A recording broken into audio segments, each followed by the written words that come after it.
皇上昨日又翻了谁的牌子？徐昭仪，她今日还特意来向您请安了。贱人就是矫情。快来人啊！有人掉水里了！快来人啊！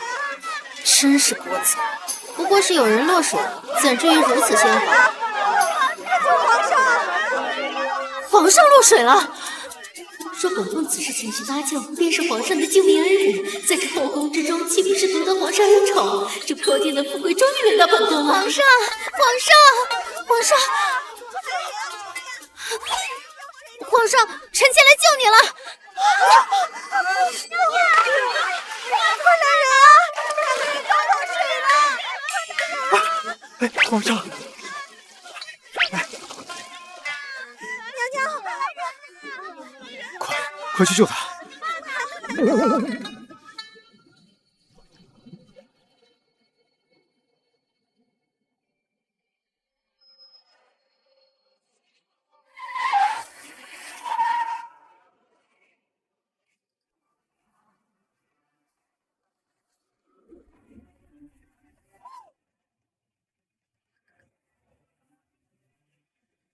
陆总，线人传来消息，帝都第二大财团陆氏将会派出商业间谍接近你，窃取穆氏机密。以为使这种下三滥的手段就能撼动穆氏的地位，我倒要看看他们能派出什么人。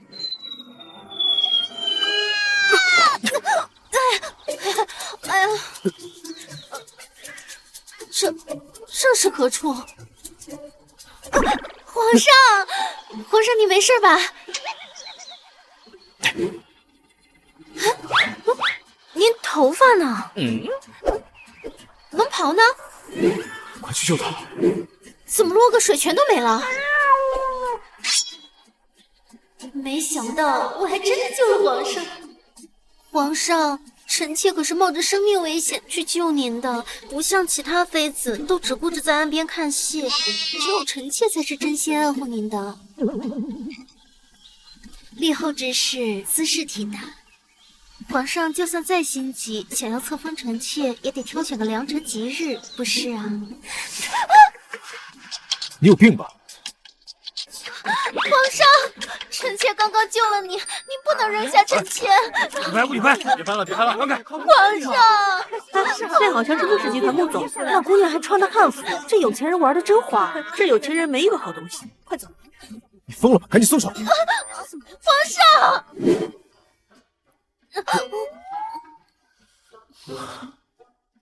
你到底要跟到什么时候？母亲，师爷，董事会那边又拿你没成婚当借口，要换继承人，你必须确定联姻对象。这次说什么你也不能再拖了。臣妾可是您明媒正娶的贵妃，您就算再不喜欢臣妾，师爷，你结婚了，这么大的喜事，你怎么不跟家里说一声啊？母亲，您误会了。误会什么？既然结婚了，就赶紧把她带回老宅，那样在董事会那边你也好有个交代。母亲，穆总，刚才视频被传上网络，舆论发酵，股价整整下跌了5个点。商业间谍就是你，说，陆云泽派你过来干什么？谁是陆云泽？皇上，臣妾对您的真心，天地为证，日月可见。穆总，注意影响。董事会那帮老家伙拿我没结婚发难，陆云泽正好在这个时间点派出间谍，你不费尽心机想接近我吗？好，那就如你所愿，走吧。去哪儿？领证。真好，你这臭小子，有情况你也不早说，害得我这当妈的整天为你成亲的事儿担心。这太后怎么突然换了个样子？这行宫也奇奇怪怪的。清寻是吧？这名字真好，第一次见面也没什么准备的，这个玉镯就当婆婆送给儿媳妇的见面礼。算了，管她谁是太后，如今哄她开心才是正事。多谢母后，儿臣定当竭尽全力，服侍皇上左右。你这孩子，你这是干什么？咱家不行恶婆婆这一套。恶婆婆，冤枉啊！儿臣万万不敢诋毁母后，定有那小人想要构陷臣妾。你快起来吧，你先坐下。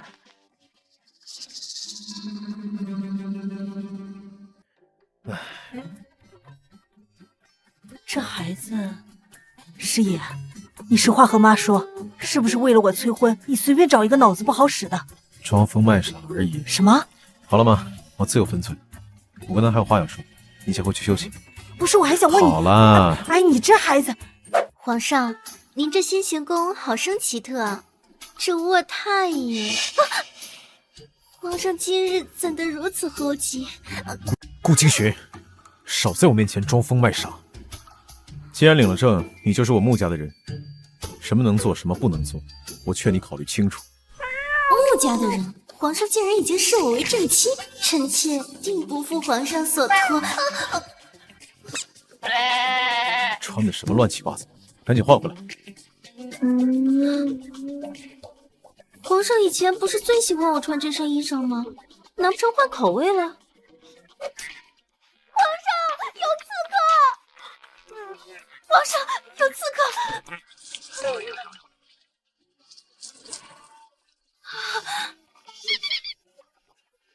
臣妾多谢皇上救命之恩。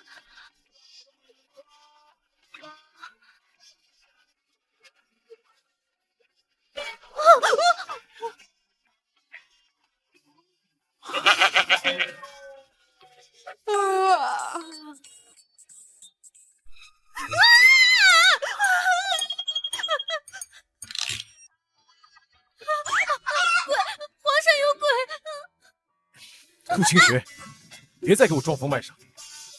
臣妾没有，是那个盒子。赶紧消失在我视线！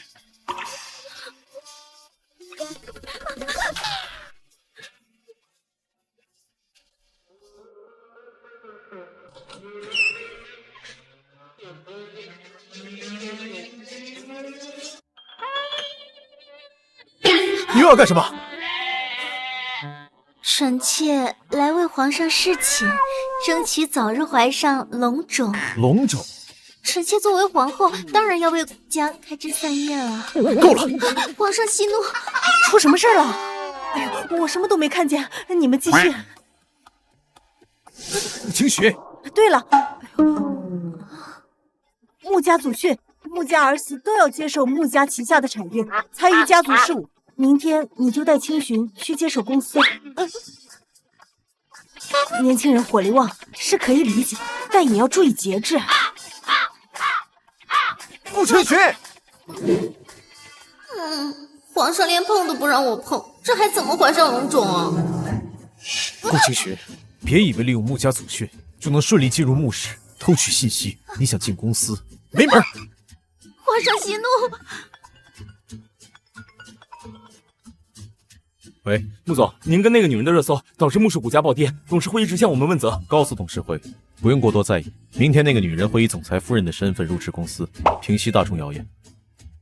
既然你们如此大费周章，那我就如你所愿。我想了一下，穆氏的祖训还是不能违背。明天你跟我一起去公司。啊？什么公司？怎么，你还不愿意？难道皇上是想让我参与朝政？这可是历代皇后都未曾有过的殊荣啊！臣妾定不负皇上所托。起来，别动不动就跪下。还有，明天穿正式一点。穿正式一点。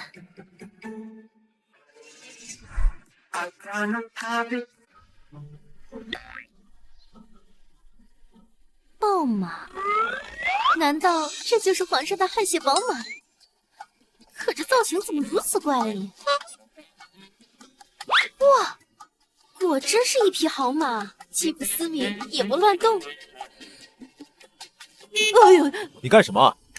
皇上，您这马可真温顺啊！倒是个好孩子，就是这脑子。他今天去公司办入室，让下面人看着他，别惹出什么乱子。什么东西？不知道。主管，这么大阵仗，是什么大人物要来咱们这儿？你懂什么？咱们头顶上那位总裁夫人今天就要入职咱们这儿，你们一会儿给我拿出12分的热情欢迎，听清楚了吗？听清楚了。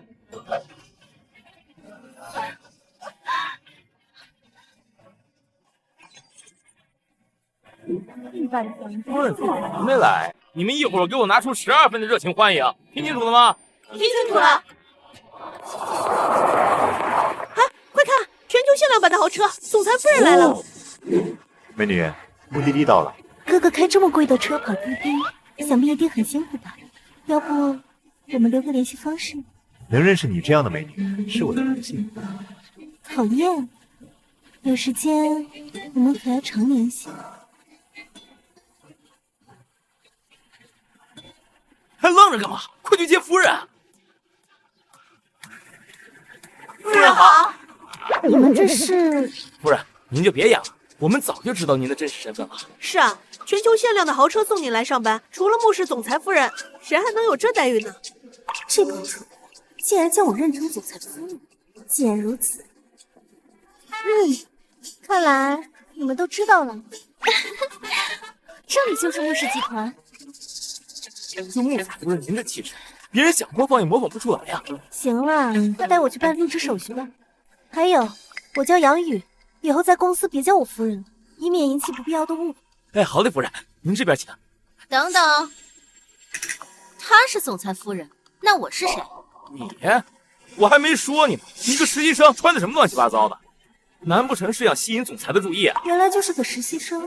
有些人啊，天生就喜欢哗众取宠，跳梁小丑。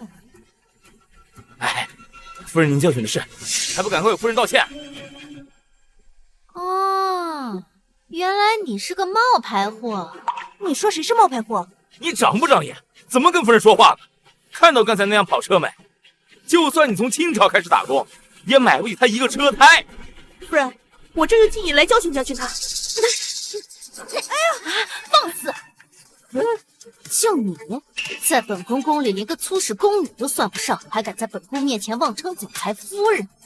你要干什么？看他这气势，难道他才是真的总裁夫人？本宫这些年修身养性，无心宫斗，竟有人敢冒充本宫的名号，胡作非为！你别乱来！你再这样我就报警了。报警？难不成又要被那两个叔叔带走？算了，皇上特意嘱咐我不要惹事，我可不能因为这个冒牌货去触怒皇上。我就知道你敢冒！不行，我要在这些蠢货面前找回总裁夫人的面子。站住！我让你走了吗？怎么？还有什么事？你毁了我总裁夫人的名誉，难道就想这么走吗？你想干嘛？我也不是那么计较的人，只要你当着众人的面给我道歉认错，我就可以放你过去。道歉？要不要我再跪下来给你磕几个小头？这可是你说的，只要你今天给我磕头认错，那我就大人大量的放你。还不赶紧跪下，感谢夫人大恩大德。见过裹小脚，头一次见裹小脑。你个贱人，你说谁裹小脑？哎，夫人您别急啊，只要他还在公司，咱们就不准报警到他。夫人，这是我特意为您准备的位置。不错，我会在总裁面前帮你说几句好话。谢谢夫人。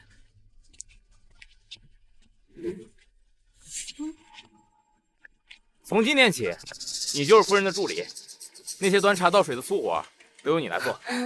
我给他端茶倒水？哼，这些粗活自然有下人去做，我凭什么去伺候他？凭什么？就凭夫人她生来就高你一等。哼，我看你是跪久了，连怎么站起来都不知道了吧？你跟他说那么多干嘛？我渴了，去给我倒杯水来。听见了吗？还不快去给夫人倒水！哎，我说你们，主管，还有一个新员工不懂规矩，倒水这种小事我替夫人做就行。夫人让你去了，我警告你，少在这给我抢猪头！哎，你没事吧？没事。你们见过总裁夫人吗？你什么意思？你们连总裁夫人长什么样子都不知道，怎么就确定我不是真正的总裁夫人呢？谁才是总裁夫人啊？怎么可能？夫人座驾可是全球限量的超跑，你个月薪3000的实习生，也想碰瓷总裁夫人？既然你这么确定她是总裁夫人，总得拿出点证据给我们看看。夫人她地位尊贵，凭什么要向你这种档次的人证明？哼，我看是不敢吧。说谁不敢呢？啊，夫人，要不然你给总裁打个电话，看他们到时候还敢说什么。这个蠢货，我哪有什么总裁的电话？穆总日理万机，要是因为这点小事打扰到穆总，你们担待得起吗？哟，您是怕打扰到穆总，还是你根本就联系不上他呀？对啊，总裁夫人怎么可能是这么一个尖酸刻薄的女人？要不您还是联系下穆总吧，不然很难堵住下面的嘴呀。再这样下去，很快就会暴露的，不能慌。只要把这个主管糊弄过去，这个贱人就死定了。好，我现在就联系穆总。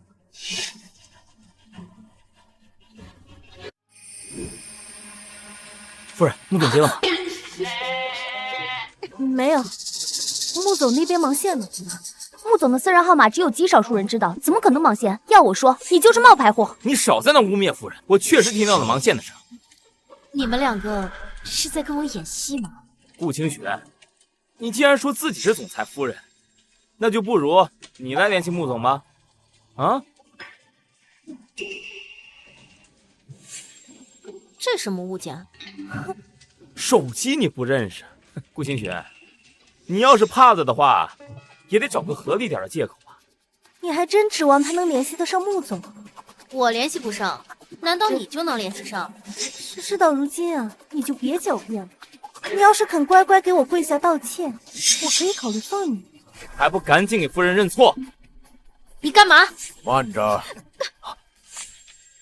我倒要看看是谁敢在我们穆氏集团闹事。总公司副总来了，他一定认识总裁夫人。哎，夫人，副总肯定是收到消息来帮你的。当然了，难道他还能去帮那个贱人不成？都说什么呢？他是谁呀？哎，副总，您不认识吗？这位就是总裁夫人。总裁夫人？没想到总裁夫人竟然今天入职，看来今天还真是来对了。那他又是谁呀？一个刚入职的实习生，就是他刚才污蔑夫人，甚至还异想天开的说自己才是真正的总裁夫人。就是你，顶撞夫人，从现在开始你被开除了。你确定要为了他把我开除？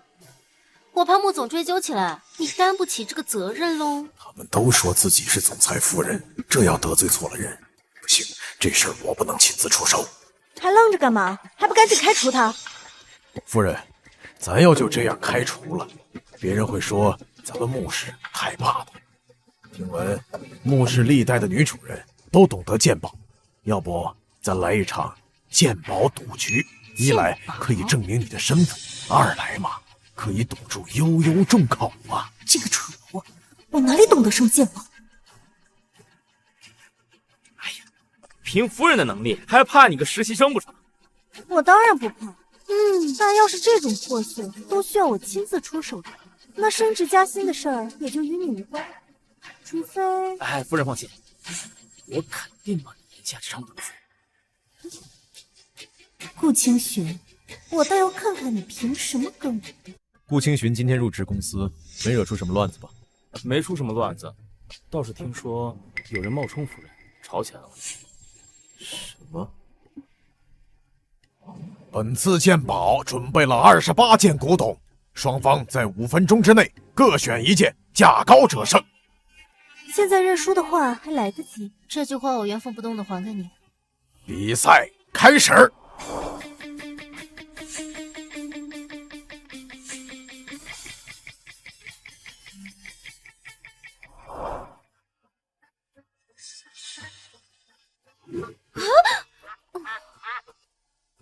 不是你跟着我有意思吗？这么多个古董，我想看哪个看哪个。哼，你不会是在为自己不会鉴宝找借口吧？好，那你继续。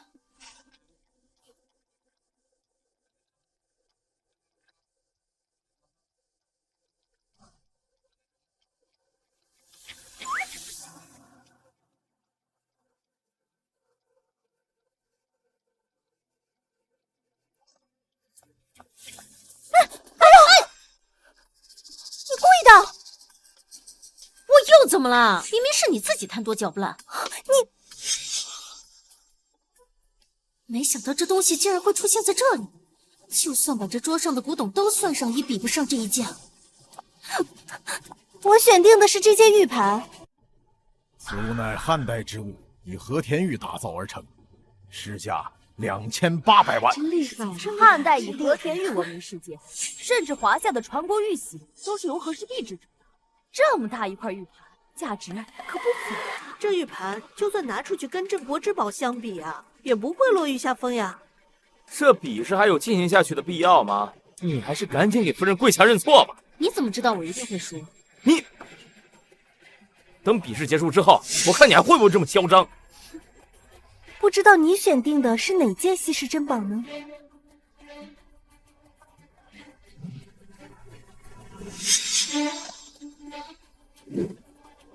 我选的是这件。啊，这就是你选的稀世珍宝？哼，就算你不会鉴宝，也不至于选块木头充数吧？这不过就是个托盘而已，难道还能比上面的玉更值钱吗？要我看呀，他就是给自己找补呢。毕竟木头和和田玉哪有可比性啊？输了呀也不丢人。这难道是？是你家里切菜的菜碗不成？太搞笑了，真好笑，真有意思。此物乃顶级黄花梨所制，质地古朴又不失稳重，是宫中皇帝传圣旨御用。难道是我们看走眼了？这托盘还真是什么宝物不成？这也说不准吧，毕竟古董的价值可不是单靠材质这一种标准来界定的。对啊，一块破木头还御用之物，我看他是吓破了胆，在这开口说胡话呢。清虚，你别信口雌黄，这件物品根本就没入册，没记录在册，看来真是块破木头。看他刚才胜券在握的样子呀，我还真以为是什么珍品古董呢，差点让他糊弄过去了。没记录在册是你们有眼无珠，难道这世间的珍品全都是因为你们记录在册才有的价值？陆清雪，你还在这狡辩，难不成是怕输不起吗？谁输谁赢还不一定呢。你还真是不见棺材不落泪啊！就算是牧师也亲自来，这场比试该我胜还是我胜？我宣布，这场比试获胜者是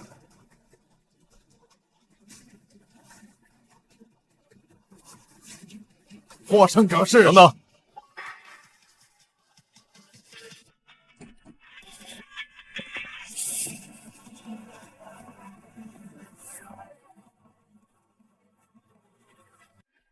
这场比试，顾清寻胜。你谁呀你？这有你说话的份儿吗？哎呀，你给我闭嘴吧！你连穆总都不认识吗？什么？穆总？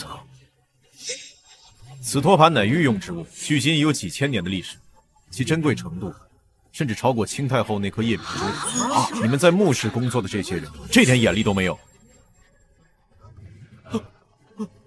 夫人，我做这一切都是为了您啊，您可得帮我跟穆总说好话呀。夫人，您这是看不见穆总在那吗？那这是像什么样子？啊，对，是我。穆总都来了，你这位总裁夫人不说两句？穆总，都是这个贱人在这冒充总裁夫人，我是看不惯他的做法，才想替您出手教育的。哎，夫人，您这话什么意思啊？什么叫你替我出手教育？穆总，这二人都称自己是总裁夫人，我一时分不清，就让他们鉴宝来证明身份。顾清寻才是我穆师爷的夫人。皇上竟然当众承认我的身份了，这下全完了。啊，夫人，是我有眼不识泰山，您大人别记小人过，千万别和我一样。对，都是因为他，夫人，都是他的错，是这个贱人冒充您的身份。我给过你们机会啊，可你们偏要一错再错，那就要怪你有眼无珠了。穆总，夫人，你饶了我吧，我知道错了。哎，夫人，至于你要干什么？我告诉你啊，就算你是总裁夫人，也不能为所欲为的。我当然不会对你做什么。你要问的是这位正牌总裁，以牧师的名义将他封杀有不录用。是。不能把我封杀，穆总，我错了，穆总。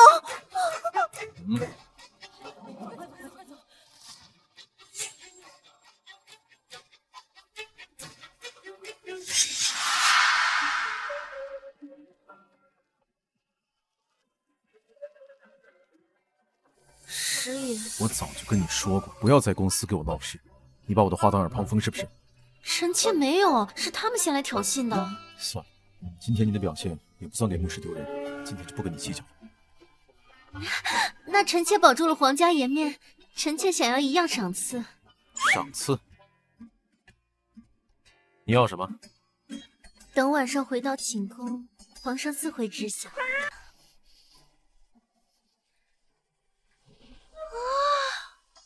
真不愧是皇上，当真是一柱擎天啊！顾清雪，你在干什么？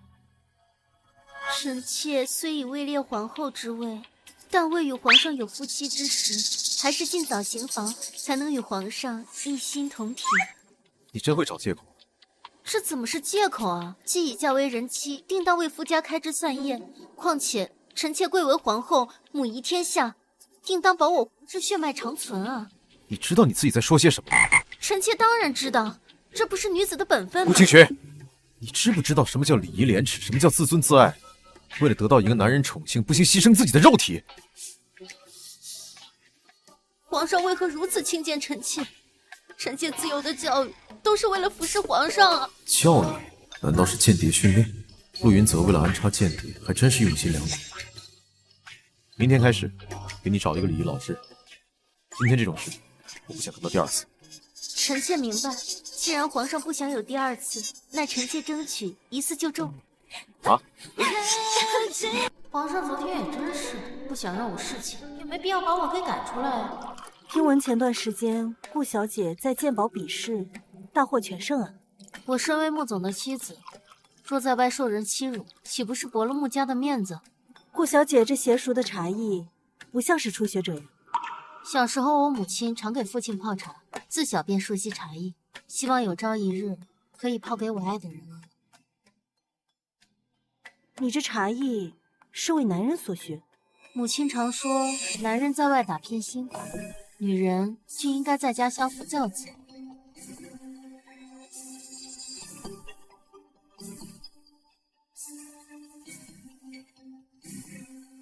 色泽清亮，唇齿留香，不错。希望顾小姐的礼仪也能像这茶艺一般出色。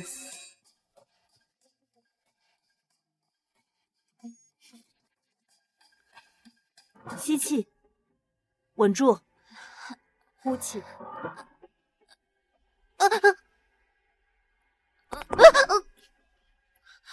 清寻自认为琴棋书画样样精通，不知道是哪里引得老师不满，竟如此刁难。顾小姐，你知道学习礼仪是为什么？礼仪不就是为了女子在出入厅堂时能够端庄得体，不为夫家引来笑柄吗？你错了，学习礼仪是为了让你懂荣辱、知廉耻，明白什么是自我，是为了让女子看清独立的痛苦，却依旧不沉溺于依附男人的麻木。可是母亲从小就说，夫为妻纲，夫唱妇随，女人就应该以男人为中心。你错了，女人从来都不是男人的附属品。附属品？不对，那三从四德又该如何解释？那是封建社会的陋习。在这个时代，女子同样可以顶天立地，女子也可以大有作为。女子学习礼仪，只不过是为了取悦自己，而非他人。取悦自己？就算是你礼仪做得再好再完美，那也只是取悦男人的手段。只要你没有一颗独立自主的内心，在我这里，你就永远都不进。那我这10年如一日的练习，究竟又算得上什么？顾小姐，你这一生有一刻是为自己而活的吗？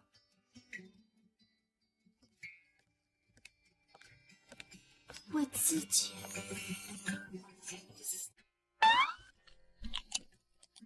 所以，我这是穿越了？过来帮我整理一下领带。自己没长手啊，整天就知道使唤别人。切，你不帮就不帮，你叫什么？也不知道发哪门子疯。这样下去可不行，我得在他发现我是穿越者之前离开这里。可是我现在身无分文，该去哪里赚钱？古董大全？对呀，我可以去古董市场捡漏啊！逛了这么一大圈，全是赝品，连个捡漏的机会都没有。阿婆，这可是上等的青白瓷啊，宋代官窑出产。你看这成色，你看这质气，3000了，绝对不亏啊！这确实难得一见的珍品啊。不过这价钱，阿婆，这钱财乃身外之物。你想想，那些被其他国家拿走的古董，那是花多少钱都买不来的。如今这宝贝让您碰上，那可是天大的机缘呀！好，这东西我买了，爽快！您要是今儿把这青花瓷请回家，那绝对是多年修来的福报。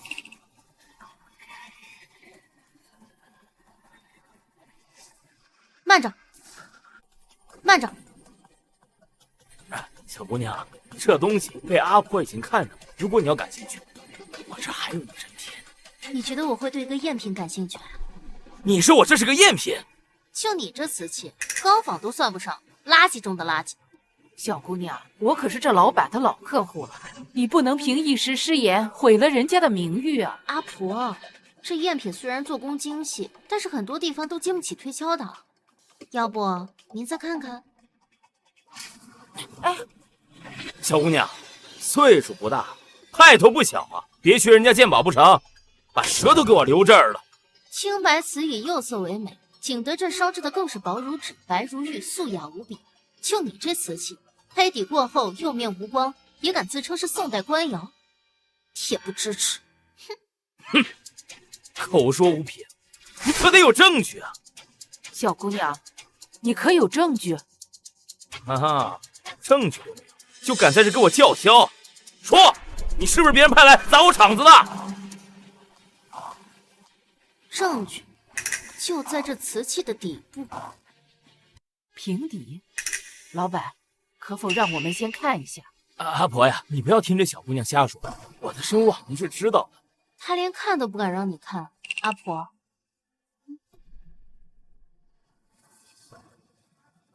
老板，如果你不亮出平底，咱们这买卖没什么好谈的了。哎，站住！我们价格可是说好的，怎么你想反悔啊？你要干什么？今天你买也得买，不买也得买，钱留下，你们滚！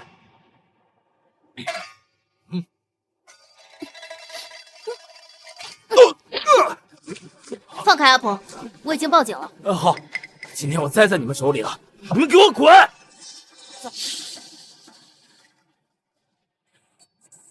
您没事吧，奶奶？没事儿，好孩子，这次多亏了你了。奶奶，这古玩市场鱼龙混杂，你下次来的时候一定要小心。姑娘，我看你小小年纪就练就了这般眼力。荆州现在正举行一场鉴宝大会，招揽各种鉴宝人才，你是否有兴趣参加？鉴宝大会，那岂不是有很多好玩的？谢谢奶奶，我一定会去的。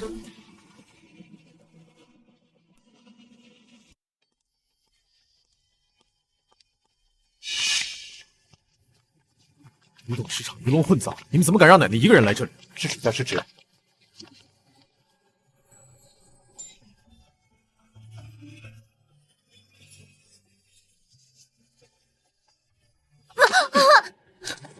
小姑娘，我们又见面了。是你，你想干什么？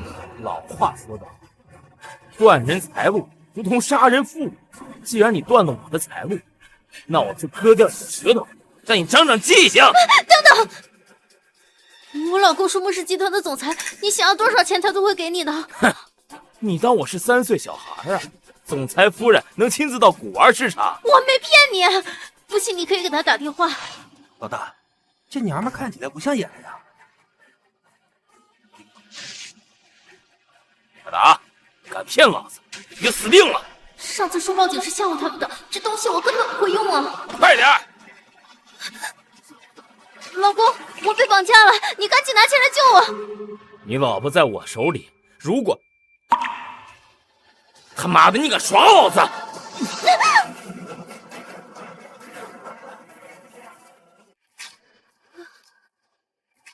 穆师爷，哎呀！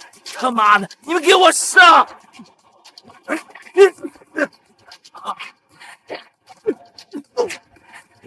穆总，穆总，把他们给我送到警署。是。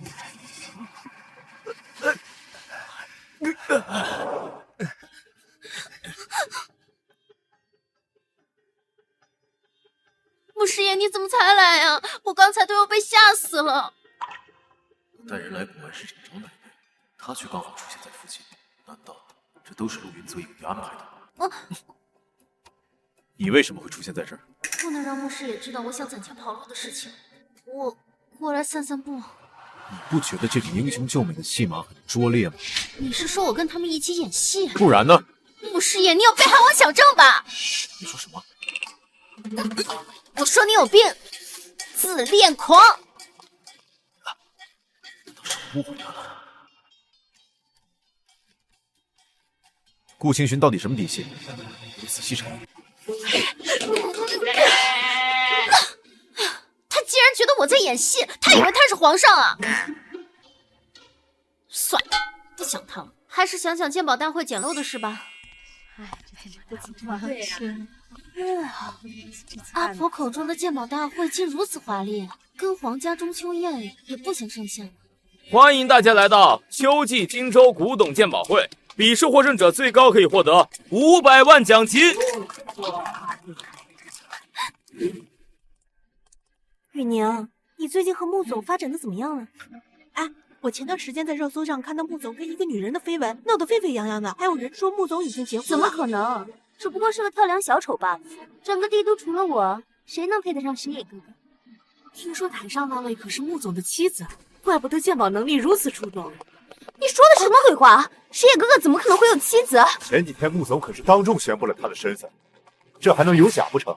我倒要看谁要跟我抢石野哥哥。18连胜，还有人要和顾小姐比试吗？不过是赢了几场比赛，就在这哗众取宠，也不怕给穆家招黑，真是没教养。只不过是一个一心想要嫁入豪门的跳梁小丑吧，靠的竟是一些见不得人的手段，能有什么教养？你们是谁？为何在这出言不逊？连沈氏集团的千金沈以宁都不认识，雨宁跟穆总可是青梅竹马。穆师爷的青梅竹马，怪不得性格如此恶劣，当真是人以群分。你们要是不服的话，大可以上台比试，在背后嚼人舌根，这就是你们豪门千金的教养？你说谁呢？真以为我们怕了你不成？不怕，来呀！雨宁，我们可不会讲，不会得上，不然他们在上面出尽风头。快点啊！台下的观众可都等不及了。听闻顾小姐眼力超群，不知道我有没有这个资格和顾小姐比试一番？这不是陆氏集团的陆总吗？他可是跟穆总占据古董界半壁江山的人，他的鉴宝技术可是能和国家级的大师媲美。陆穆两家竞争已久，陆总当众提出和穆总比试，难不成是想让穆氏出丑？顾清寻，你敢接下和陆总的比试吗？有何不敢？还望顾小姐手下留情。唐代青釉纸锦瓶，郎窑偏红，出自清代康熙年间。宋代定窑的华花连纹盘，应该是宋神宗时期产。唐代特殊工艺制造的低温釉陶器，唐三彩。比赛还剩最后1分钟。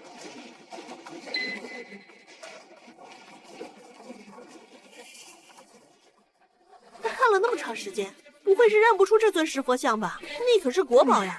就他这种出身啊，之前能赢那也是瞎猫碰上了死耗子。顾小姐，5、4、3、2、1。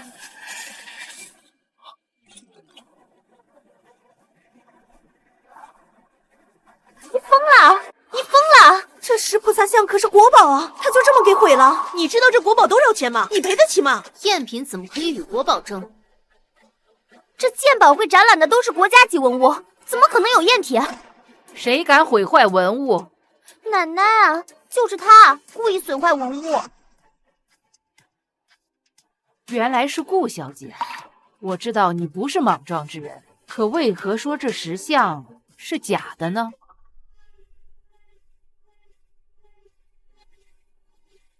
据史料记载，石菩萨像由砂岩所制，而这赝品分明是毛石。什么砂石岩石的？我看你就是故意的。既然如此，那就请郝会长给大家长眼吧。顾清寻，你的谎言马上就会被揭穿，我看你怎么做。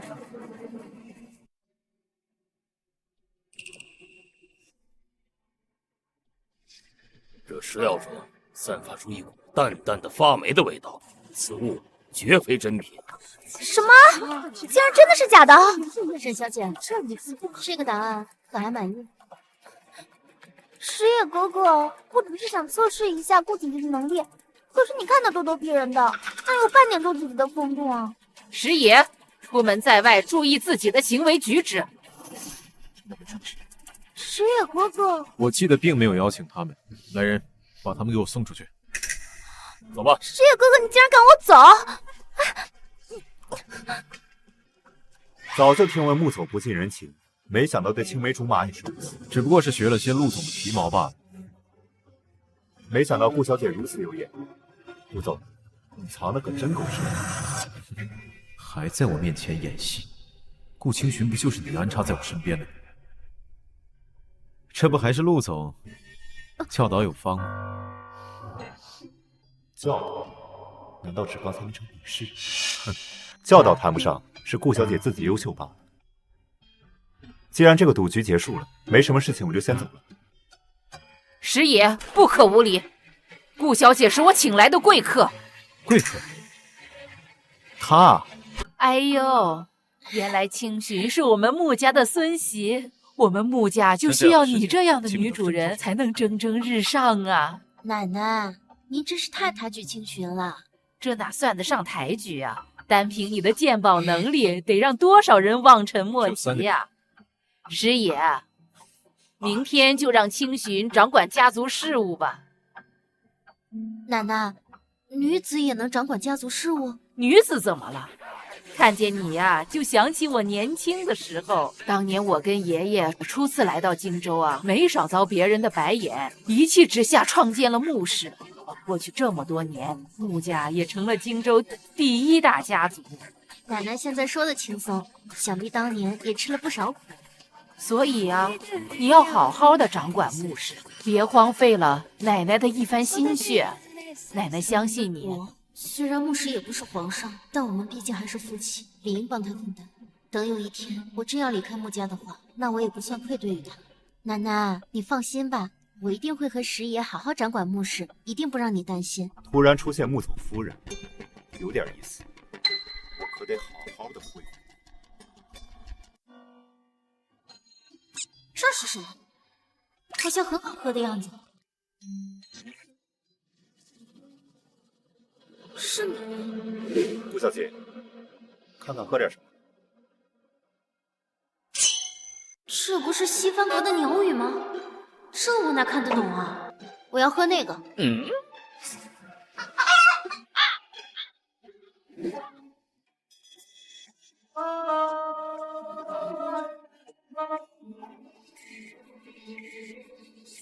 说吧，陆总找我来，不会只是请我喝奶茶这么简单吧？说起来，我曾经找人调查过顾小姐的来历，但是毫无所获。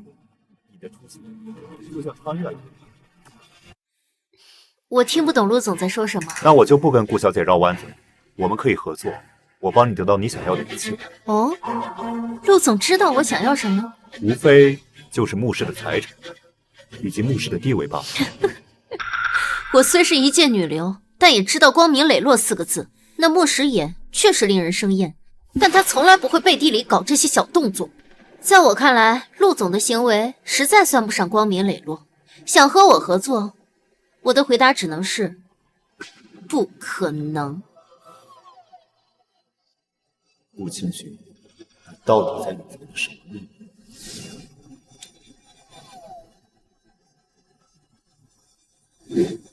唉，我还以为陆云泽是个正人君子，没想到竟用些见不得光的手段。不过这奶茶倒是挺好喝的。不过陆云泽费尽心机想要搞垮穆氏，我要不要给穆氏也提个醒？监视顾清寻的人有消息了吗？穆总，公司遭到黑客攻击。谁做的？暂时还没查到信息。继续查。穆总。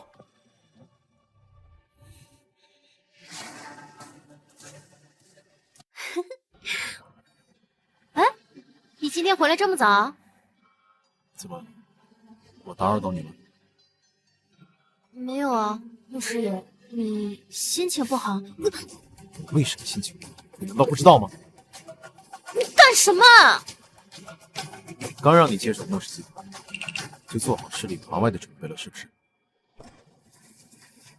穆师爷，你有什么话大可以直说，在这阴阳怪气的算什么本事？就你这阴晴不定的性格，当初我怎么会以为你跟他是同一个人？谁？陆云泽吗？不可理喻！陆总，这可查到了，是陆氏集团干的。从明天开始，停止顾清寻所有工作。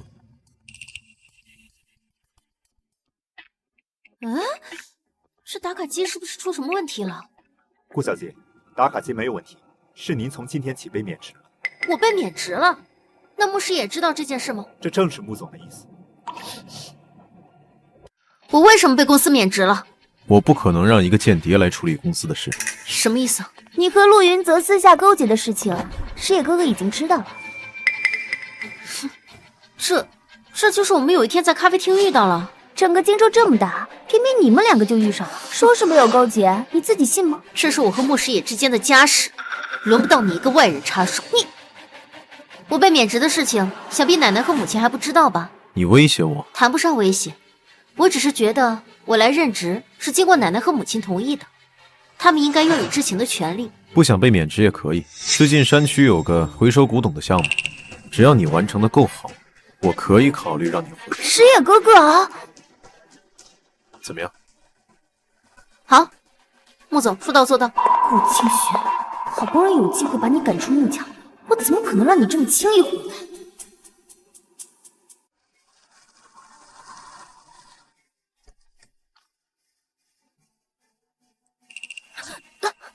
什么破地儿啊？是人待的地儿吗？那你别来啊！当然是石野哥哥派我监督你，谁知道你背地里有什么阴谋？那你可要跟好了，不然我把你卖了你都不知道。你凭什么说我这个传家宝是假的呀？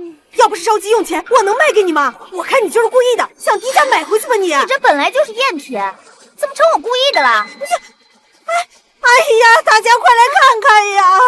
我还等着用钱救我儿子的命呢，他这个奸商呀，连这种钱都赚呢！我不活了！哎呀，不活你要是了！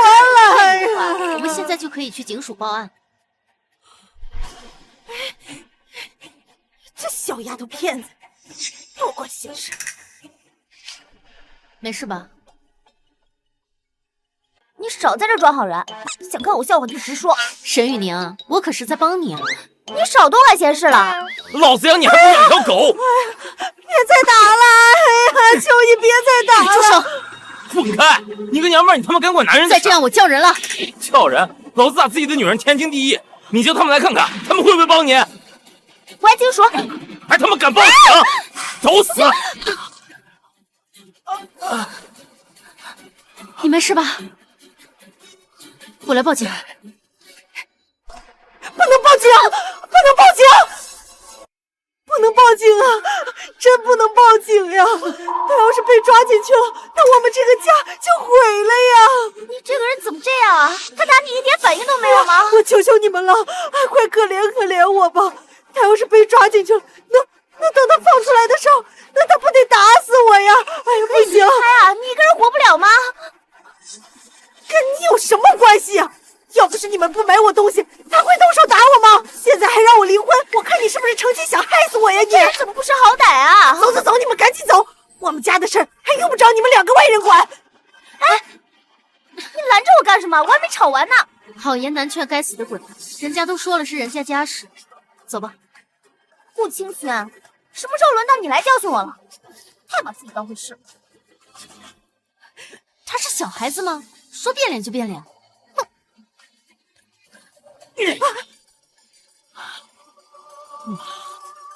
顾清轩他凭什么教训我？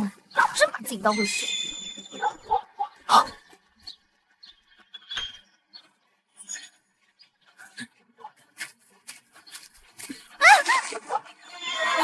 是你要干什么？别怕呀，刚才指着鼻子骂我的时候，不是挺厉害的吗？我警告你啊，我可是沈氏集团的千金，你要是敢动我，沈氏不会放过你的。沈雨宁，沈雨宁，沈雨宁，沈氏千金，老子活这么久还没睡过千金小姐，就算进去也值了。愣着干什么？走啊！你别以为你救了我，我就会对你感恩戴德的。我是不会放弃石野哥哥的。无所谓，今天换做谁，我都会主动出手的。那个男人又蠢又坏，那个女人竟然还不走，真是无可救药。她既然已经嫁人了，那再怎么苦也只能忍受着。她可以离婚啊，又不是没有男人就活不了了。离婚？女子可以主动离婚？为什么不能啊？现在是男女平等、婚姻自由的年代，女子当然可以主动提离婚了。你该不会以为不能离婚才留在石野哥哥身边的吧？要我看，你们之间也没有多少感情，不如趁早离了吧。刚才那个蠢女人你也看到了，没有感情的婚姻是不会有好下场的。你说她蠢，那我们和她又有什么区别？你说我跟那个女人一样，我们不也是以穆石野为中心而活着吗？那种人渣怎么能和石野哥哥相提并论啊？亏我刚才还觉得你人不错。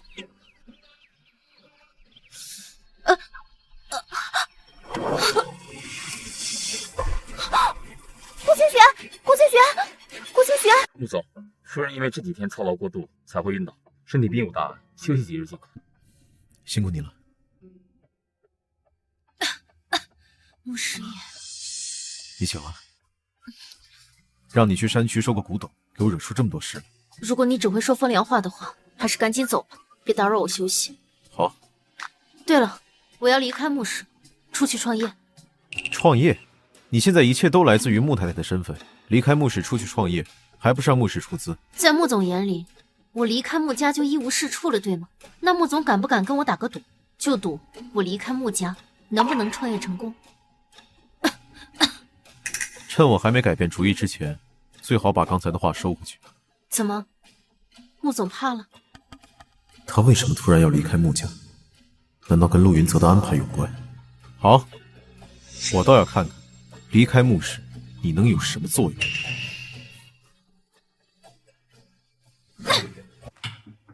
进。陆总，穆氏那边的线人传来消息说，顾清寻准备自己创业。创业？难道他已经离开穆家了？具体情况不太了解，但穆氏那边已经发出通告，将顾清寻开除了。这对陆氏来说，还真算是好消息。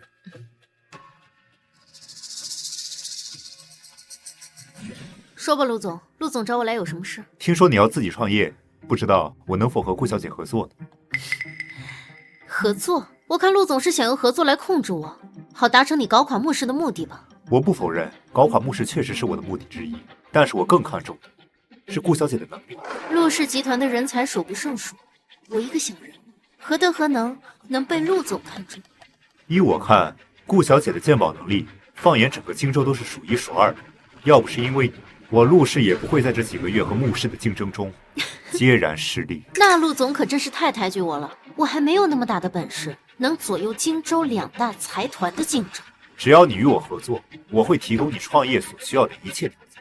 当然，我和穆师爷的竞争也不会强迫你参与进来的。实话跟您说吧，陆总，我出来独立创业就是不想依附于任何人。我没有接受穆师爷的一切资源，更不会选择与你一起合作。我劝陆总还是死了这条心吧。穆总，陆氏集团发布新通告，要与新的合伙人筹备公司。陆云泽他别的不会，就只会搞这种噱头来给自己造势。穆总，新的合伙人是顾小姐。说什么？顾清寻，你费尽心思接近我加入穆家，转头又跟陆云泽合作，扰乱穆氏军心，真是好计谋。你什么合作？我不知道你从哪里得来的消息，但是我没和陆云泽合作。你们俩之间的竞争，我也不想参与。你还在狡辩？从一开始就是陆云泽安排你接近我的吧 ？OK， 现在你们计谋成功了，我是不是该恭喜你？你一直以为我是陆云泽的间谍？不然呢？哼，怪不得你处处提防我，原来你从来都没有把我当做你的妻子，对吗？我给过你机会，但是你选错了路。在你眼里，这一切都是我咎由自取，对吗？好，既然这样，我现在就离开穆家。我顾清寻，从此以后和你没有半点关系。出了这个门，你就别再回来了。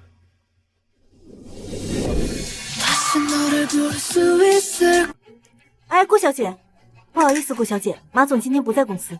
不在公司？我今天约了跟他过来签合同。马总可能因为有别的行程耽误了。哎，马总，顾小姐，您真的不能进。马总到底为什么不见我？顾小姐，我就实话跟您说了吧，您脱离穆氏自己创立公司的事情，全行业都知道了，我们公司是不可能跟您合作的。全行业都知道了，穆氏也还真够绝的。好，那麻烦你转告马总，如果有一天他改变主意了，我们的合作依然继续。好，我一定帮顾小姐把话带到。唉，12家公司竟然没有一家愿意跟我合作。看来我还是小看了穆氏在荆州的地位。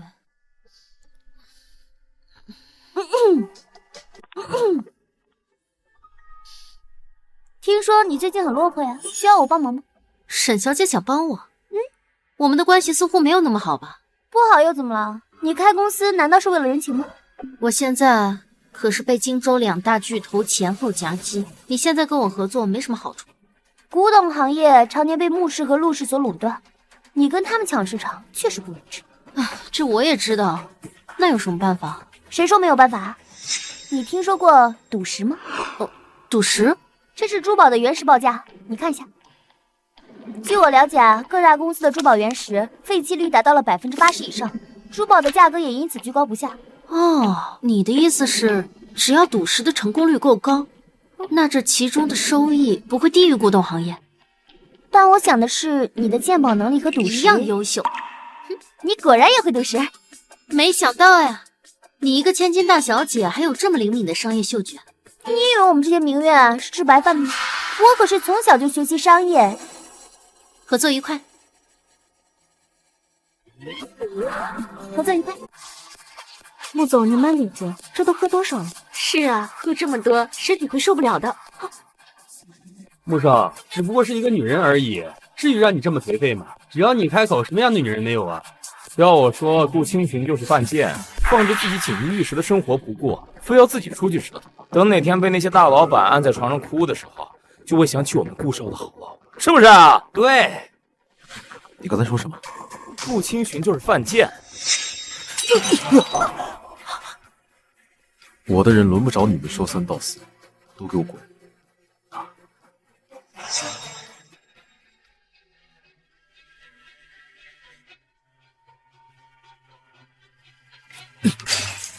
我都说了让你们滚！没想到在商界无往不利的穆总，也会有借酒消愁的一天。穆总，好大的火气啊！不会是为了顾小姐吧？怎么，你这间谍这么快就给你这位新老板汇报战况？间谍？穆总，你不会真的以为顾小姐是我派来的间谍吧？你什么意思？我的间谍不都被你处理掉了吗？顾清寻他不是你的人，那你们合作为什么？我确实是找过顾小姐谈过合作，不过被她拒绝了。皇上，臣妾可是冒着生命危险救了您，不像其他妃子都只顾着在岸上看戏，只有臣妾是真心爱护皇上的。穆师爷，你怎么才来呀？我刚才都要被吓死了。在你眼里，这一切都是我咎由自取，对吗？我顾清寻从此以后和你没有半点关系。你告诉我这些干嘛？无他，我们两个斗了这么多年，我就是想看看我们的穆总为了一个女人买醉的样子。哦，对了，那个顾小姐还真是有趣。她是我的人，你想都别想。二位大驾光临，刘某有失远迎啊。您说笑了，刘老板，这位就是我跟您说的顾小姐。哦，顾小姐的名声早就听过，果然是巾帼不让须眉啊。刘老板言重了，我就是个新人，以后还得靠刘老板多多提携。哎呀，没有，我以为是什么大人物呢，让我们等这么久，原来是俩娘们儿啊！这做生意啊，可跟你在家里做饭比。就是，可别没赚到钱，再把你自己搭了进去。要我说吧，这个女人啊，她就应该安在家里相夫教子。你说这抛头露面的，像什么样子？既然各位老板不相信我们的实力，那不如我们打个赌，就赌一会儿的原石里谁能开出成色最好的那块，也算是给今天的赌石会添个彩头，怎么样？敢吗？好，顾小姐真不愧是女中豪杰。这样，如果你能从这里挑出成色最好的来，以后你来进货，我给你打8折，怎么样？那就先谢过刘老板了。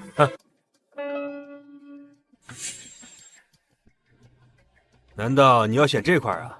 虽然我们赌石界有显吃力的说法，但可不是说的这种遍布青苔的石头啊。等会儿开出了花岗岩，你可别哭啊！大不了带回家放在你的花盆里面当个摆设呗。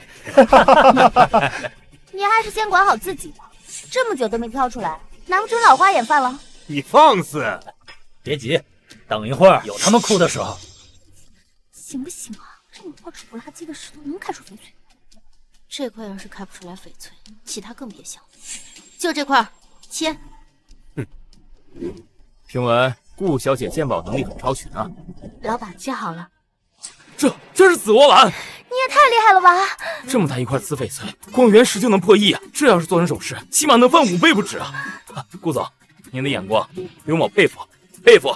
刘老板说的是哪里的话？我能开出这块紫翡翠，全是借了贵宝地的风水啊！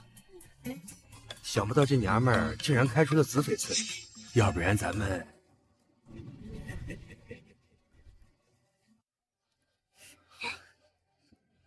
行，你先过去，我一会儿就到。顾小姐，我有点事儿，先失陪了，改天一定亲自登门拜访。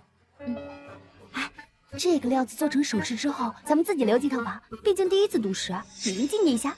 只怕沈小姐没这个机会了吧？说什么呢你？哼，这料子我喜欢，还请沈小姐忍痛割爱，把它卖给我吧。您打算出多少钱啊？多少钱？才1亿，这料子做成首饰至少翻5倍，你给的未免太少了。不是1毛。你从一开始就没打算要买。一夫无罪，怀璧其罪的道理，想必顾小姐不会不知道吧？那我要是说我不卖呢？不卖，那你们只好和这块料子一起留在这儿了。怎么办？我今天不会交代在这儿吧？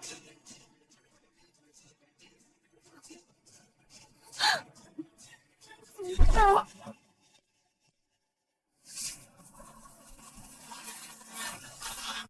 我看谁敢动他！你他妈谁呀你？找死啊你！我……你怎么来了？我不来，你准备在这等死？乖乖跟我回家，这些人我帮你解决。就凭你们几个，你太把自己当回事了吧？怎么样？不需要。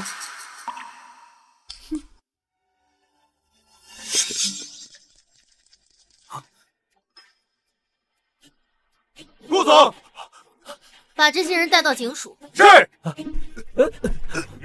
姓顾的，我跟你没完。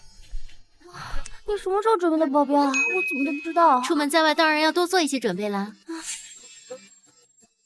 乖乖跟我回家，我帮你把这些人解决掉。哎！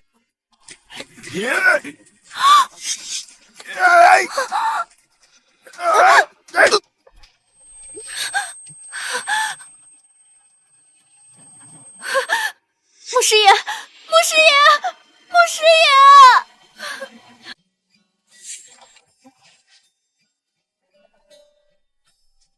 你怎么来了？我来给你上药。不用，你早点回去休息。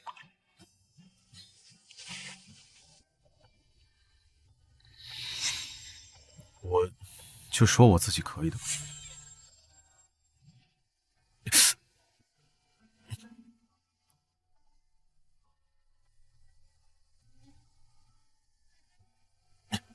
刚才的能耐都去哪儿了？我就知道你关心我。谁要你帮我挡？我自己可以。可是我想保护你。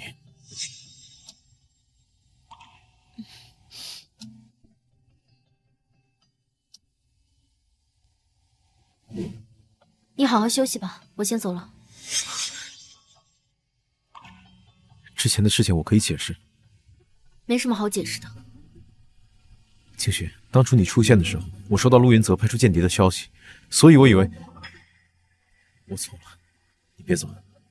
所以你当初也是因为这个跟我结婚的。穆师爷，你还不明白吗？我们之间的问题不是只有这一件。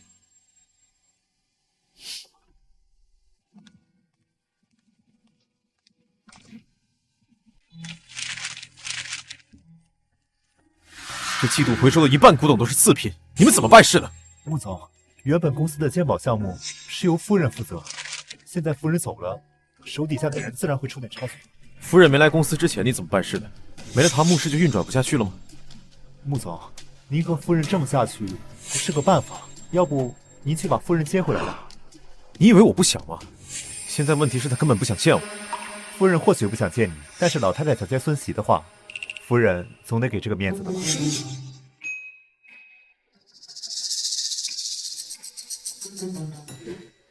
青寻啊，奶奶来看你了，快下来。青寻，青寻啊，奶奶来了。你不是说青寻想我了吗？怎么你一个人在这儿？青寻呢？青寻她搬出去了。什么？青寻搬出去了？好你个小兔崽子！今天我就替老穆家清理门户。奶奶，我有办法让青寻回来。奶奶，你个臭小子！我告诉你，青寻要是今天不答应回来，你就从穆家给我滚出去！奶奶，哎，青寻呢？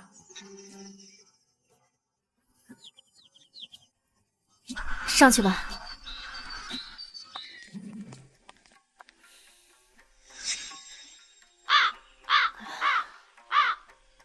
奶奶，我去倒杯茶。都一家人了，不用麻烦。你去。谁？我？怎么，老婆子指使不动你了？青寻呢？你一个人在外面住总是不方便，不如跟奶奶回去吧。奶奶，我要跟穆师爷离婚。不行，我不同意。青寻啊，离婚可不是小事儿。我知道这个臭小子让你受委屈了，有什么事儿你跟奶奶说，奶奶给你撑腰。还愣着干嘛？赶紧给青寻道歉呢！不必了，奶奶，我和师爷之间有太多的问题，不是三言两语能解释清楚的。况且我现在出来自己创业，自己住会比较方便。那些事情都是……既然你想好了，奶奶也不为难你。奶奶希望你常回去看看奶奶。放心吧，奶奶，你就算不说，我也会经常回去看你的。哎，好孩子，那我跟师爷先回去了。回来看我的时候，记得跟我说一声啊。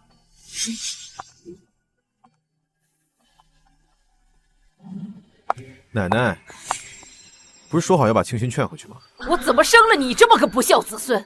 你到底做了什么，让青寻生这么大的气？青寻如果决定跟你离婚，你就打一辈子光棍吧。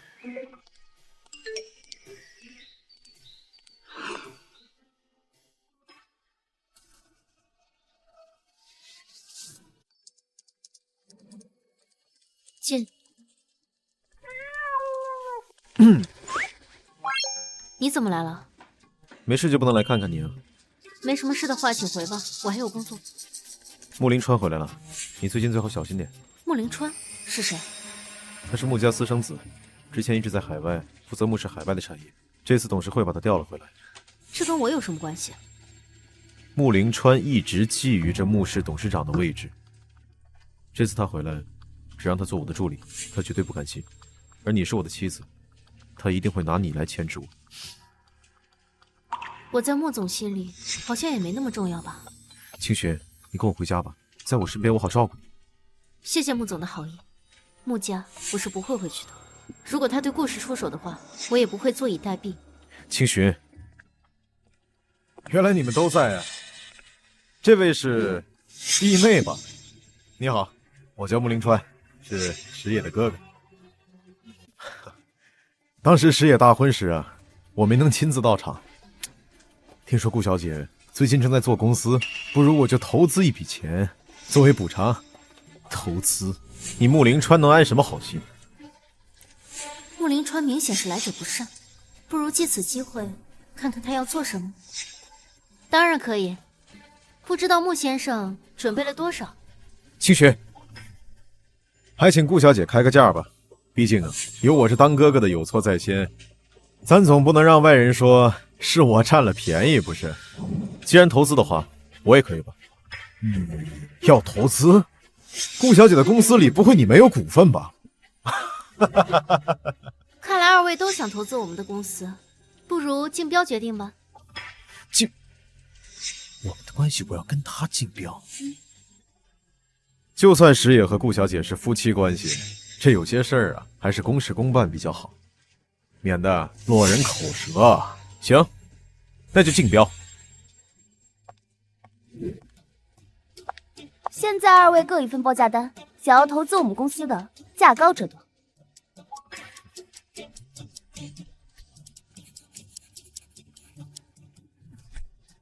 这么快就填完了？看来石野对这次竞标志在必得呀。穆氏集团作为荆州第一大财团，我又是穆氏总裁，这点小钱拿得出来。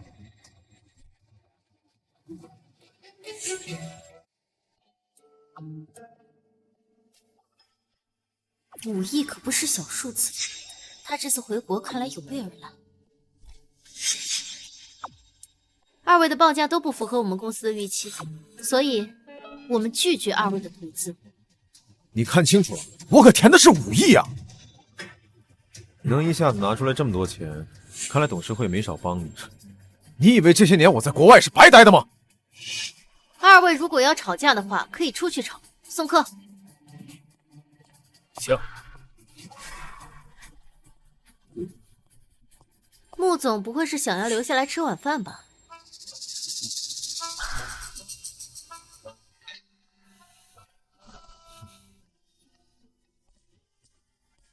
那可是5亿啊！你就这么直接拒绝了？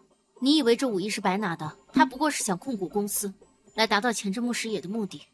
公司刚起步，还是稳定发展比较好。况且我也不想参与他们兄弟的竞争。那你当时为什么要提出招标的事儿？我只是想看看这个穆灵川到底有多大的本事。不过现在看来，穆石野的处境要比我想的更糟。顾总，对家公司可是给出了比你们更低的价格，你总不能保持原价吧？你也知道我们产品的质量。你少来这一套！我就问你一句话，这价格你是降还是不降？那我也告诉你，不可能。我们的合作到此为止，日后生意场上见。走。你太冲动了，他们明显就是故意针对。如果我们这次答应了，日后只会变本加厉。合作商的事，我再找。那几个合作商都已经从顾氏撤资了吧？已经撤了。但是老大，既然顾清群没和穆石野联手，我们还有必要这么做？我这个弟弟啊，向来没有软肋，却唯独在顾清群的身上乱了方寸。就算是他们没有联手，那顾清群也是我作为打败穆石野的突破点。老大英明，等着吧，我的好弟弟，我将亲手毁你在乎的一切。这是最后一家公司了，无论如何都要谈成这次合作。放心，赵总很看好我们项目，这次肯定能谈成。请留步。你好，我们跟赵总约了今天来谈合作。赵总吩咐过，不能让你们进去。你不是搞错了吧？不让我们进？这是赵总亲自吩咐的。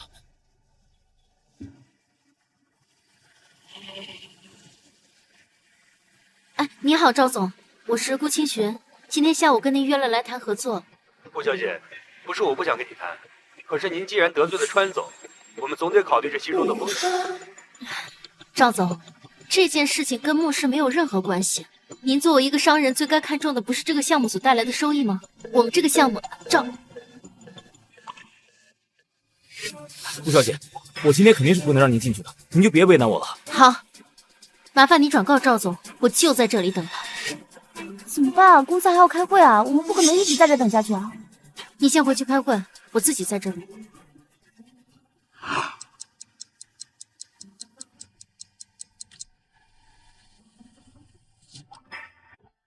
穆总，既然这么担心夫人，怎么不过去看看？我现在又该以什么身份出现在他身边了？不好，清雪，你怎么了？清雪，穆师爷，清雪，清雪。穆总，夫人并无大碍，只需要静养几日便可恢复。你醒了？我怎么在这儿？不行，我还要去跟赵总谈合作。你都这样了，还想着工作呢？你就不能多依赖我一些吗？你只要告诉我，我都会帮你，何必跟那些人低三下四求情？穆师爷，刚开始我的确很依赖你，但是那样的我只是没有思想的附属品罢了。可是我不这么觉得呀。你不这么觉得，但你确实这么做了呀。我现在自己出来创业，你又想让我事事都依赖你，你觉得你是在帮我，但你不过就是把我当成你的金丝雀罢了。那是因为我在乎你。清雪，我在家里就听说你晕倒了，怎么了？这是哪里不舒服？没事儿，奶奶，可能就是最近比较辛苦。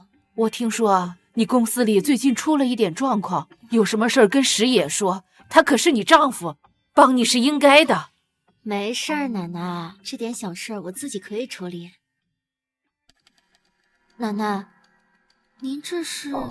啊，你说这簪子啊，据说是用古法工艺锻造的，已经失传了。你要是喜欢，奶奶送你了。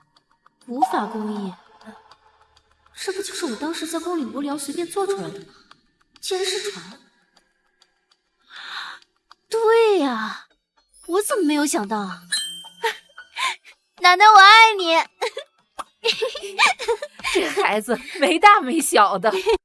公司马上破产了，你怎么又突然坐得住了啊？你看这是什么？这不就是一个簪子吗？重要的不是簪子，是制作方法，古法工艺。古法工艺？你是说把古法工艺用到珠宝制作上？难道你会？既然现在的产品没有办法打破市场僵局，那不如我们另辟蹊径。那还等什么呀？赶紧找人加工啊！不着急，让子弹再飞一会儿。记得告诉穆灵川。好，这事交给我。穆灵川，游戏开始了。你是说顾清寻他们掌握了古法工艺？是啊，老大，那我们该怎么办？古法工艺是宫廷技法，当代顶尖的文物大师都难以分析出其中奥妙，他们怎么可能掌握？不过他的确是商业奇才，竟然拿这个当噱头。我们要不要拆穿他们？拆穿？这么好的噱头，我们为什么不要？我们不仅要用，而且比他们用的要更早。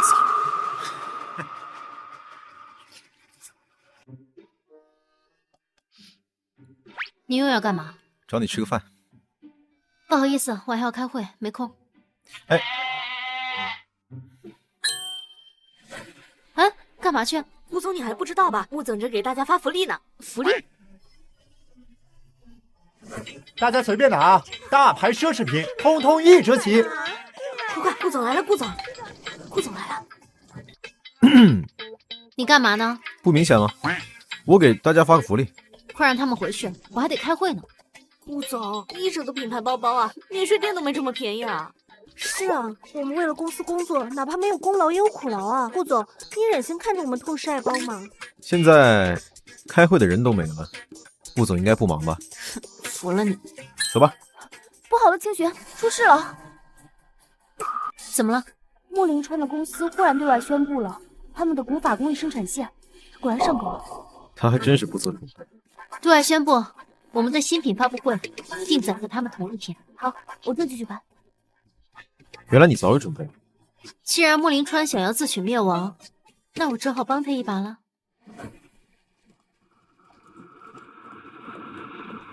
顾小姐，看来我们好有缘分，不仅新品的创意一模一样，甚至连发布会都定在同一天。有缘还是别有用心，川总自己心里清楚。顾小姐果然牙尖嘴利，但很可惜，注定我们要成为对手了。对手？那只是川总的想法，我可从来没把你放在眼里哦。一切都准备好了，让他们卖力一点，今天就是顾清虚身败名裂的一天。感谢各位参加本次的发布会，下面将由我向大家介绍本次的新品。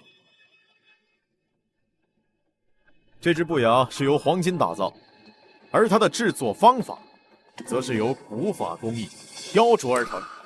古法工艺就是在古代只有皇家才能使用这种工艺制作的首饰啊。古法工艺不是已经失传了吗？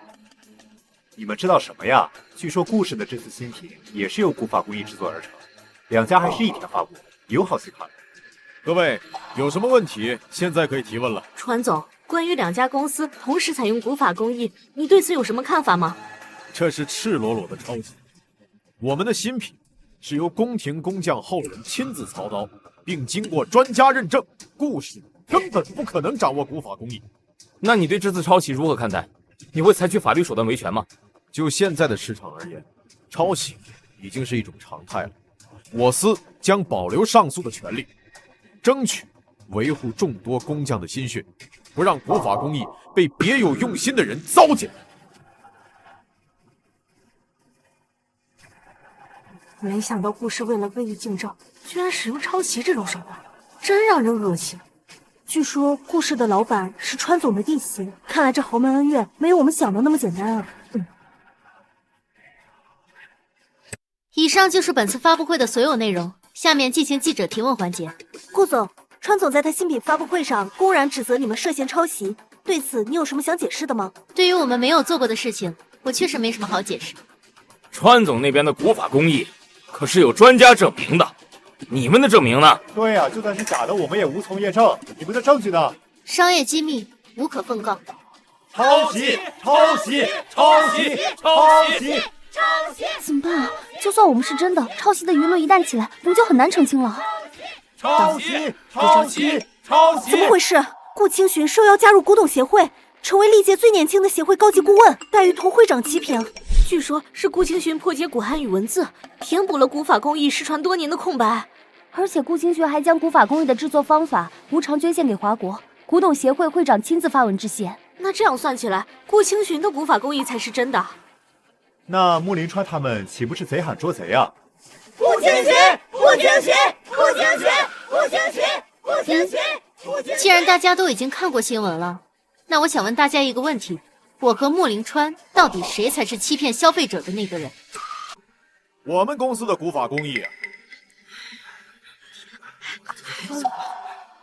川总，顾氏集团已经向法院提交了诉状，指控你们欺骗消费者、恶意竞争行为。请问你有什么想说的吗？他们凭什么？他们是真的。刚刚最新消息，顾总破解的古法工艺已经得到了古董协会的认证，因为他突出的贡献，古董协会已将其奉为座上宾。顾清寻，川总，哎，川总，你别走啊，川总！顾清寻，你敢阴我？面对落水狗，当然要关起来打，才会长教训。顾清寻，这一次你赢了，不代表你会一直赢。刚才穆林川的表情跟吃了屎一样，真解气。天作孽犹可恕，自作孽不可活。好了，不想了，今晚就庆祝庆祝吧，我的大功臣，走。来呀，大功臣，坐着干嘛呢？我就不喝了，你们喝吧。顾总，你要不喝，我们怎么喝得开啊？好不容易出来放松一次，你得玩个尽兴嘛。哎，我就不用了。你就知道。好喝啊！是吧？我能骗你吗？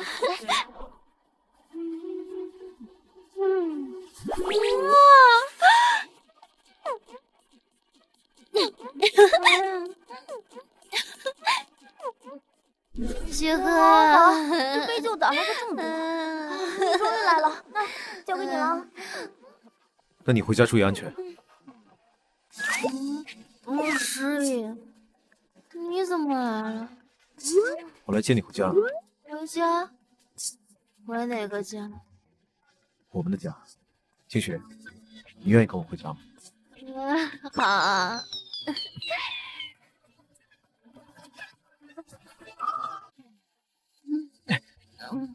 清雪。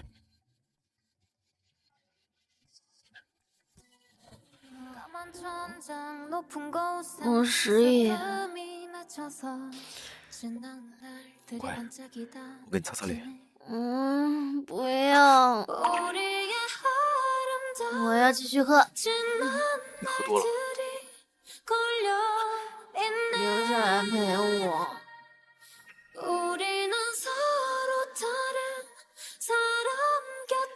你知道你在说什么？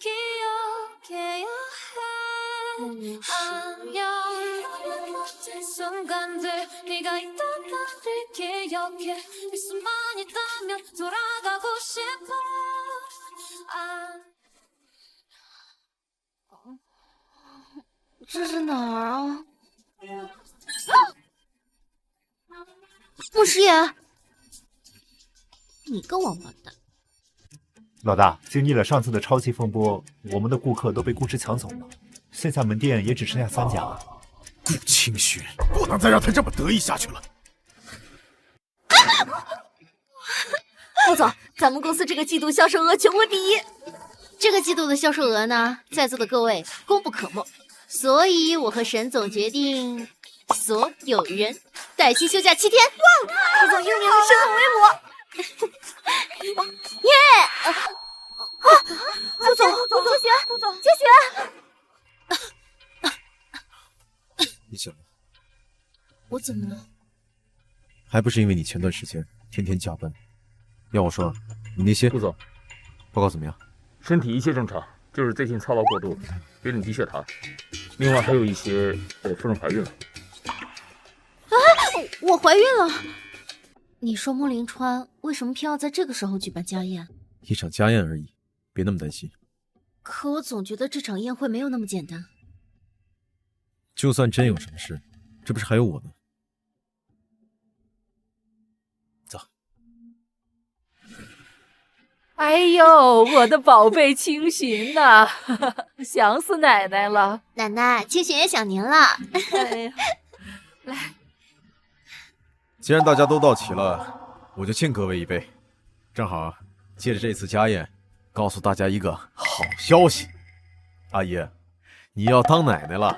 清玄，你怀孕了？当然了，阿姨，不信你问石野。妈，清寻确实怀孕了，还没来得及跟您说。真没想到我老婆子活了这么大年纪，还能等到见重孙的一天。清寻啊，你可是老穆家的大福星啊！既然怀上了孩子，那就把工作辞了，安心在家养胎。母亲，现在公司处于上升期，如果我现在离开公司的话，公司肯定会受到影响的。你那个公司就是做得再好，还能比得上穆氏集团？清玄，凡事要分得出个轻重缓急。你现在的任务就是照顾好未来穆氏的接班人。总之，清寻啊，你母亲也是关心则乱，你别往心里去啊。一会儿啊，奶奶找个保姆在你身边照顾着，这样的话，你公司的事情也不能落下了。妈，保姆能随时贴身的照顾她吗？这事就这么定了，你明天必须回家安心养胎。我不同意。你说什么？我嫁进穆家不是来做生育工具的，我也有我自己的生活。就算以后，清寻说的对，这个事情你们自己决定就好。阿姨啊，别太操心了，这毕竟是石野的家事，这我们也不太好插手啊！不用你在这当搅屎棍，一个个的母亲连自己的家事都处理不好，以后还怎么能掌管穆氏？既然母亲觉得我不配做穆氏的女主人，那我愿意离婚，离开穆家。清寻，你别说气话。这不是气话，你身为穆氏的继承人，应当以大局为重。有我这样的妻子，不是什么好事。或许我们从一开始就不该在一起。好啊，我穆家这座小庙还真容不下你这尊大佛。照顾好自己。清寻，你给我站住！一个牧师而已，如果我连自己妻子都护不了的话，那这个牧师不要也罢。好，好啊，你跟他走了以后，就别再回穆家了。阿姨啊，奶奶，我公司还有事儿，我先走了啊。总之，你让我说你什么好？石野不继承穆家，还能给林川吗？怎么可能？妈，你也知道，当年我为了事业，也没怎么陪在师爷身边，到现在都是我的遗憾。我只希望清寻能把更多的精力放在师爷、放在孩子身上。哼，那我问你，当初我一意孤行的让你为了孩子放弃事业，你会开心吗？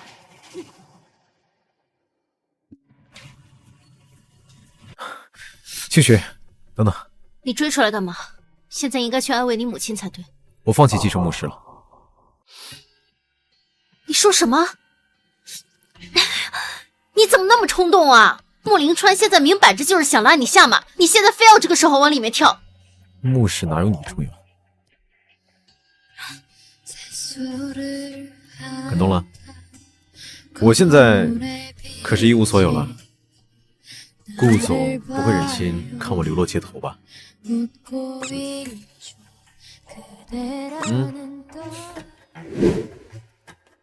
得，宠妻狂魔又来给老婆送饭了。我看你都快成吃软饭的了。吃软饭怎么了？我吃我老婆的软饭，天经地义。好，你说什么都对，我可不在这当电灯泡了。快吃饭吧。你等我忙完就吃了。先吃饭，2样就不能吃了。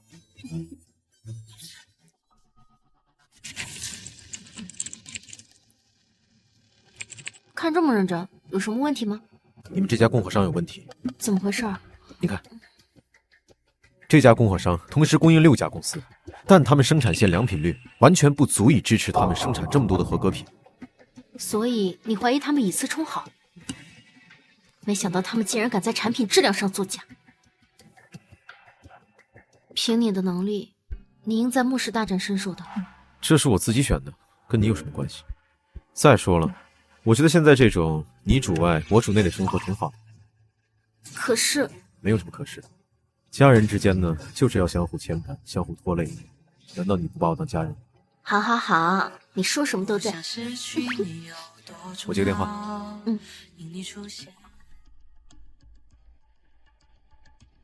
穆总，股东大会的事情都准备好了，按原计划进行。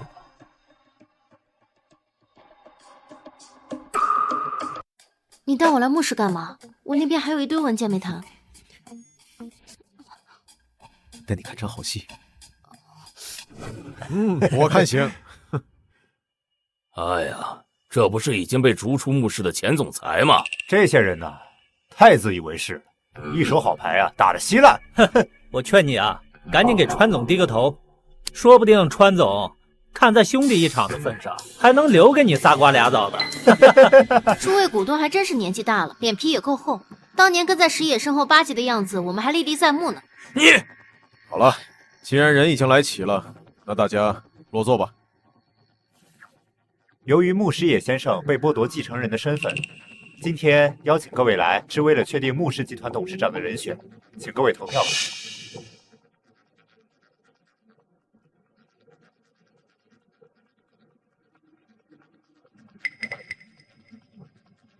既然票数已经过半，那么穆凌川先生将担任牧氏集团的董事长。我反对。穆师爷，大会上已经超过半数的人支持，光你一个人反对有什么用？我有1票否决权。1票否决权？你以为你还是穆氏集团的总裁吗？师爷，我知道你心里不舒服，但是董事会的决定，你得尊重吧。